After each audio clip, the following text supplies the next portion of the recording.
संध्या, जल्दी करो, मुझे ऑफिस के लिए देर हो रही है। संध्या के पति अरुण ने आवाज लगाई। संध्या का मायका और ससुराल दोनों एक ही शहर में थे, इसलिए संध्या कभी कभार किसी त्योहार पर या किसी के बर्थडे एनिवर्सरी पर अपने मायके चली जाती थी। सुबह अरुण ही उसे ड्रॉप कर देता था और शाम को ऑफिस से आते वक्त संध्या को अपने साथ ले आता था। आज भी संध्या ने जल्दी जल्दी में घर के सारे काम निपटाए और तैयार होकर अरुण के पास आ गई। सॉरी, थोड़ा लेट हो गया। चलो अरुण, अब निकलते हैं।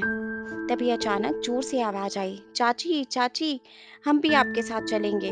अरुण ने देखा कि उसके दोनों भतीजे अपनी चाची संध्या का दुपट्टा खींच रहे थे। अच्छा ठीक है, आप दोनों भी मेरे साथ ही चलना। संध्या ने प्यार से दोनों भतीजों के सर पर हाथ फेरा। देखो ना देवरानी जी, मेरी किट्टी पार्टी भी आज ही होनी थी और ये बच्चे तो मुझसे ज्यादा तुम्हारे लगते हैं। अब तुम्हें छोड़ते ही नहीं। संध्या की जेठानी, जो कि काम से जी चुराने और ऐश की जिंदगी का एक भी मौका नहीं छोड़ती थी, उन्होंने आज फिर से एक बहाना खोज निकाला था।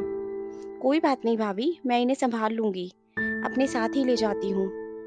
लेकिन आज मैं ऑफिस कार से नहीं जा रहा हूँ। कार मैंने सर्विसिंग के लिए दी है और बाइक पर हम सब एक साथ कैसे जाएंगे? अरुण ने कहा।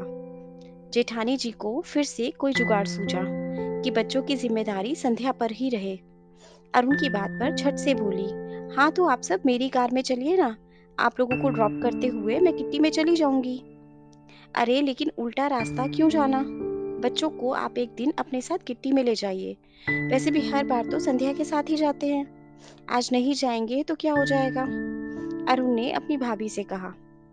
तभी बच्चे बोल पड़े, नहीं नहीं, हम चाची के साथ ही जाएंगे।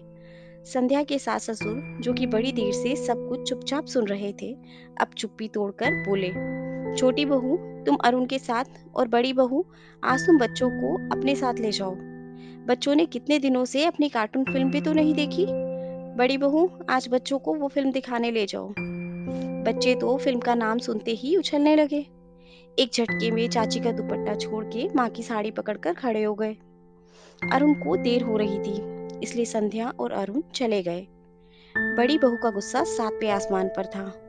पानी के बहाने किचन में गई और बर्तन बजाने लगी। सास के पास जाकर बोली, क्या जरूरत थी बाबूजी को बीच में बोलने की? जब देवरानी खुद ही तैयार थी बच्चों को साथ ले जाने के लिए, तो फिर मेरे गले में घंटी क्यों बांधी? अच्छा खासा किट्टी का प्लान बना था, अब सब चौपट हो गया। बड़ी बहू की आवाज पर ससुर जी रसोई में आए और कड़क स्वर में बोले, अपनी जिम्मेदारी को बंधन मत समझो बहू। छोटी बहू जब से इस घर में आई है, तुम्हारे हाथ बटाने के साथ पूरी जिम्मेदारी ही अपने कंधों पर संभाल रही है। हर छोटे बड़े का पूरा ध्यान रखती है। यहाँ ससुराल में एक पांव पर खड़ी रहती है। कम से कम उसके मायके में तो उसे चैन की सांस लेने दो। हाँ तो मैंने कहाँ जानबूझकर बच्चों की जिम्मेदारी उस पर सौंपी है। बच्चे खुद ही चिपकते हैं चाची को। वो इसलिए बहू क्योंकि तुमने कभी अपने बच्चों की और इस घर की जिम्मेदारी नहीं ली। अगर यूं ही तुम अपने कर्तव्यों के प्रति गैर जिम्मेदार रही तो आगे चलकर स्वयं ही पछताओगी। ये घर तुम दोनों बहुओं का है, इसलिए फर्ज भी तुम दोनों के बराबर होने चाहिए। लेकिन वो घर सिर्फ बहू का मायका है।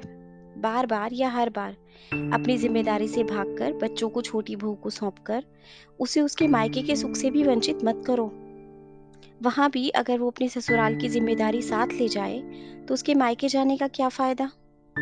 और ये सिर्फ मैं इसलिए कह रहा हूँ क्योंकि तुम हर बार बच्चों को संध्या के साथ भेज देती हो। बड़ी बहू, अपनी जिम्मेदारी को समझो और प्यार से निभाओ। जीवन में अपनों की भी कदर करो। ससुर जी की बात खत्म हो चुकी थी और बड़ी बहू बिना कुछ कहे बच्चों को फिल्म दिखाने ले गई। दोस्तों, आशा करती हूँ आपको ये कहानी अच्छी लगी होगी और जरूर कुछ नया सीखने को मिला होगा। आपका एक लाइक, शेयर और सब्सक्राइब हमें ऐसी ही और वीडियोस बनाने के लिए मोटिवेट करता है। इसलिए अगर अभी तक आपने हमारा चैनल सब्सक्राइब नहीं किया तो प्लीज़ आप हमारे चैनल को सब्सक्राइब करें।